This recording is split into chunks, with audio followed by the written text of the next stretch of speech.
Ambassador, boy Lecrae, with Trill Lee. We don't want you checking for us.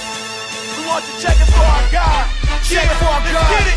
Hey. People wanna know about a so devout God who got us rolling out a carpet for him. Make way for the King, Lord Jesus, the ruler, Lion of Judah, who'll take a doulas and make him a friend. They wanna know if and when did you begin. If you're him, who's mad infinite, then you would be the infinite son. This would mean that you're God, this would mean you're in charge, cause only he was involved in what precedes Genesis 1. Why'd you come to the earth when you're not part of the earth, and you got ultimate worth, and you plop into a mess? Why die for a people who got a passion for evil? Why let them lash you and beat you when you supply them their breath? I think the Savior would say it right when you say the Creator's the only way to just straight up proceed. Genesis 1. We know the Father and Holy Spirit both did it, but John 1 says along with the Father and the Spirit, it was the Son.